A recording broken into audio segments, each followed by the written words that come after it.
Good morning or afternoon or evening.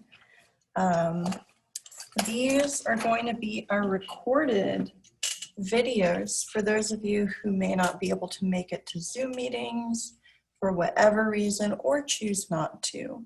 I'm going to try to keep them short and sweet, so let's get started.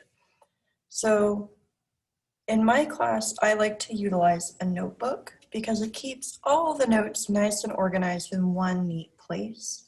I am not requiring this notebook to look a certain way or be a certain way.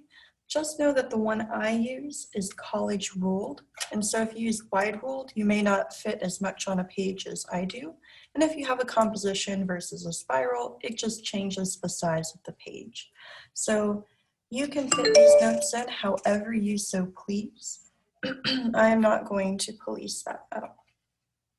I also like to use a table of contents. So I am getting this video out a little bit late due to a lot of technical difficulties, but in the future, the videos will be posted the day of.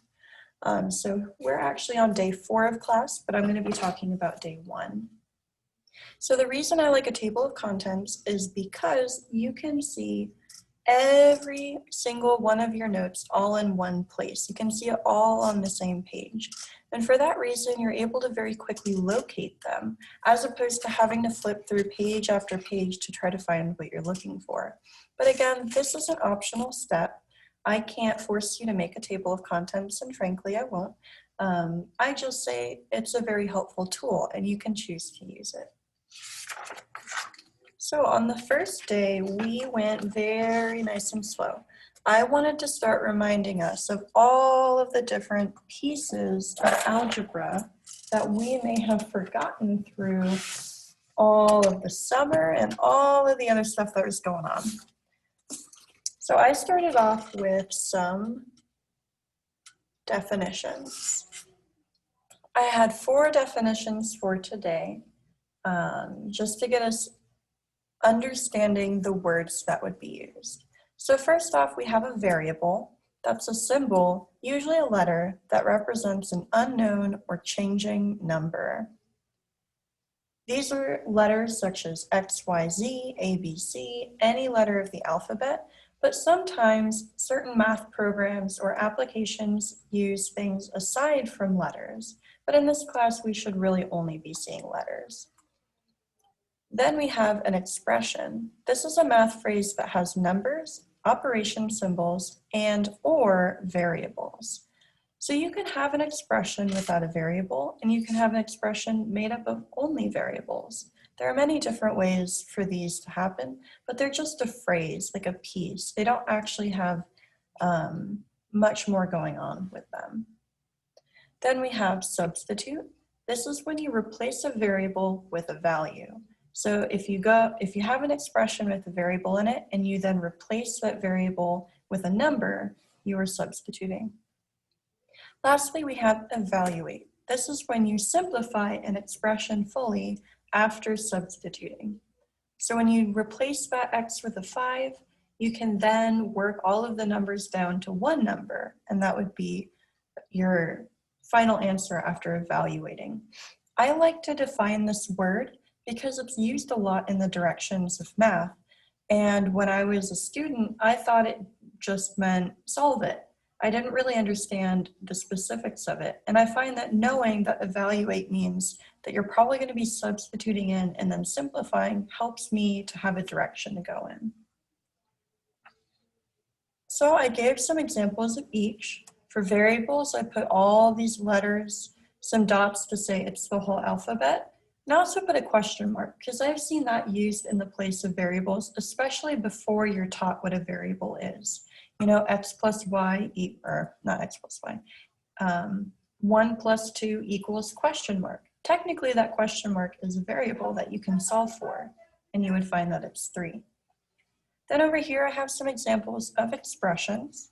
So you can have numbers and letters, just numbers, or letters, as long as you have some sort of operational symbol going on there. However, some people get a little bit confused when they see this. Because there's no written operation symbol, people are like, well, what is happening there? So I want to make sure we all know that when the number and the letter touch, it's multiplication. So that's saying 9 times x. We write it this way due to the fact that that's how coefficients work on variables. If you have 9 x's, that's 9 times x for a total of 9x. All right, so then I did an example where we evaluated an expression. So here I said, if x equals 5, evaluate 4x minus 3.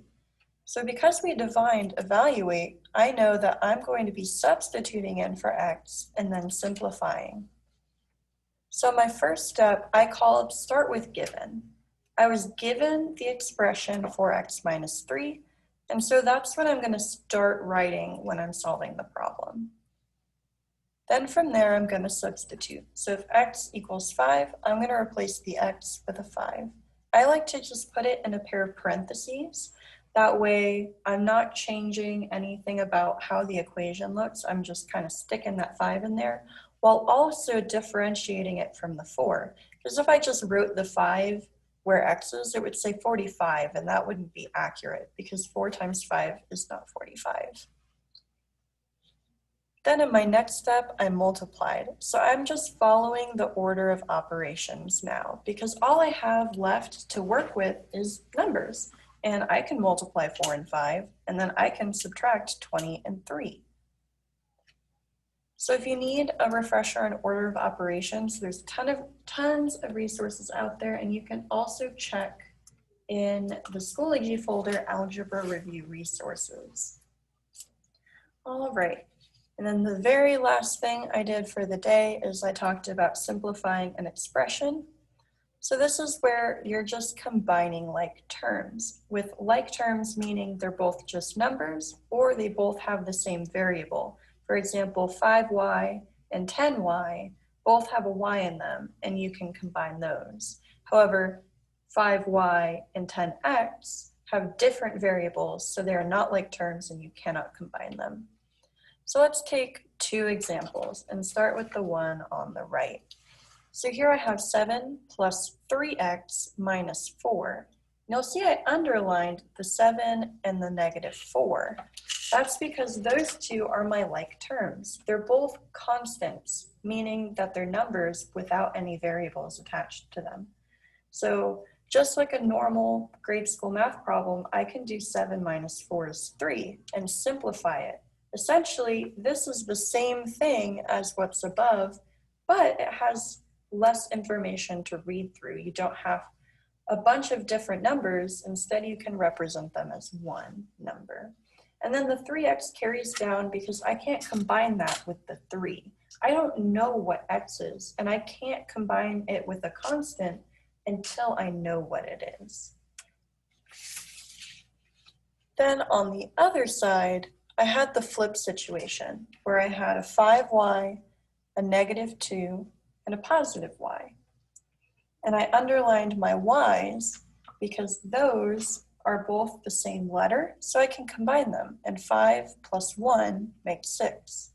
The negative 2 comes down, leaving me with 6y minus 2.